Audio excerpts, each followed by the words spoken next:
Mark. I got to tell you, the reason I didn't put my play in for this is because for a while there was no line on this game. I had to wonder why. At BetUS for a long time last night, no line populated. In fact, no market number was out until this morning.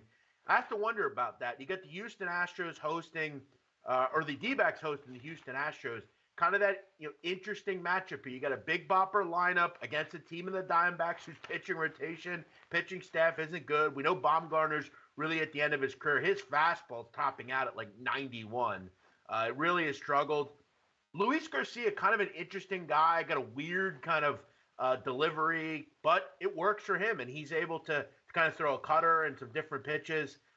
It's hard for me to go against the Astros against lefties. They've always been good against lefties. We obviously know Bumgarner's near the end of his career, but the one pause you have is he's still Bumgarner. He's still maybe got that one game left where he can come in and mow down. I thought he was pretty good in game one. You have any thoughts on this game? What'd you think here? So you have Bumgarner in as a starter? I do, yeah. Okay, so I have it priced with Zach Gallen, but Bumgarner is worse. So I've got it priced with Houston at minus 178. And I'm high on Garcia. I've got him 15th ranked in baseball, or 15th ranked out of 150 starting pitchers. He's got a 71 base winner run suppressor number. I couldn't tell you I had Gallen in there. I had him at 103. I can tell you off the top of my head, Bumgarner's at 106. So it actually would be priced better. I mean, more in favor of Houston with Bumgarner on the hill. And just a huge disparity in offensive strength. Houston, number 6th in baseball. Arizona, 25th in baseball. As we know, Houston, the best offense in the league last year, I think with 5.5 runs a game. Look, you can bank on the fact that they're going to get 5, 6, 7 runs every game. And again, it's enticing to face a guy like Bumgarner who, again, is more towards the end of his career. I got a big lineup here, and I like the guy in Garcia. Garcia's a solid starter.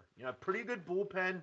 I think 150 when you get the Astros. Look, early in the season, you're not going to see these huge numbers, really not much at all. But I think there's a pretty fair number on the Astros.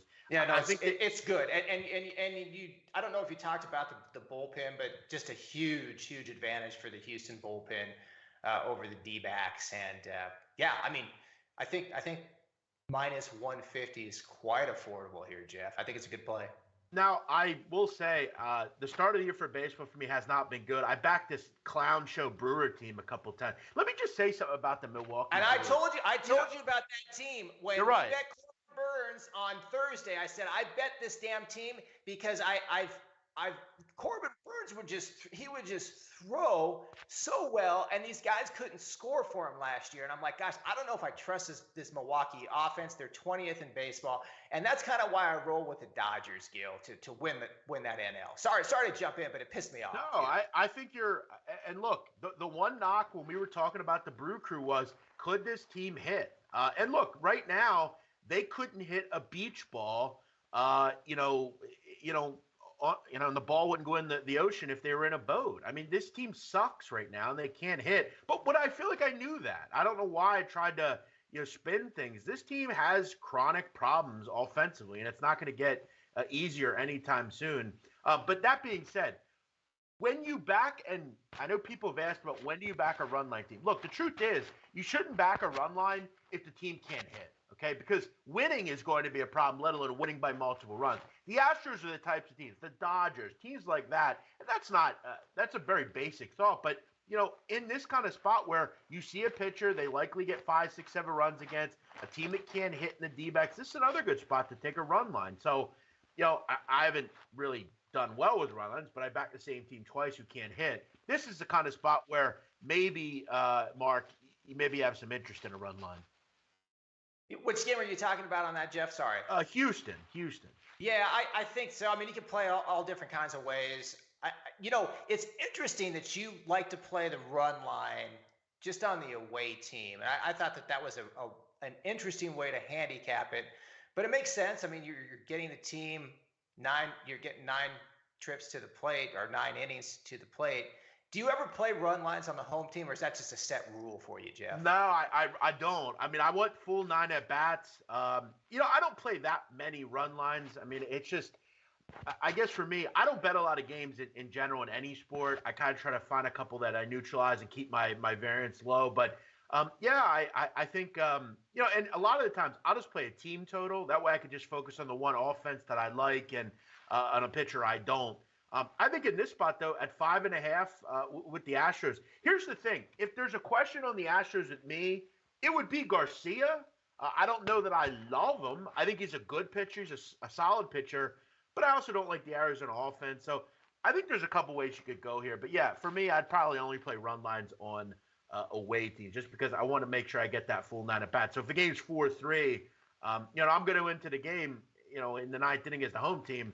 I need an extra at bat to maybe get that extra run, and it's just better odds, obviously. But yeah, well, occasionally I'll play a run line. It's rare. I think it needs to be modeled separately. I've got a model kind of in progress, so I might incorporate more run line play into my portfolio over the season. But occasionally I'll play like a Dodger run line, and it's kind of interesting as a handicapper if. You have a 1-run lead going into the top of the ninth with the home team on the run line, and you're rooting for that away team to tie the game so you can get another at bat, maybe get a 2-run homer in the bottom half of that inning. Yep. So it's kind of an interesting perspective when you bet that home team on the run line. No, 100%. No, and I guess for me, I just don't really want to be in that position where I have to kind of root against my bet just to have a shot to maybe win my bet with, it's just. I'll just eliminate it and just focus on the team away. But for that being said, as far as that game, we talked about it. T.C. Martin going to rock with Houston here. I think it's a solid play. I have no real issue with it. I feel like for me, I think this is where you have to be kind of a smart gambler. Sometimes you can't just keep chasing and adding games. I really like the Mets. I'm going to just rock with that tonight. I do like Houston a little bit, but obviously I'm not faring well right now. I need to kind of take it slow here. But T.C. Martin going to rock with Houston. As far as all 4 games, though, we went over it. I feel like maybe we missed some of it just because we had some of the issues earlier. But I got 1 play. TC's got a play. You got 2 plays. Let's hit a couple.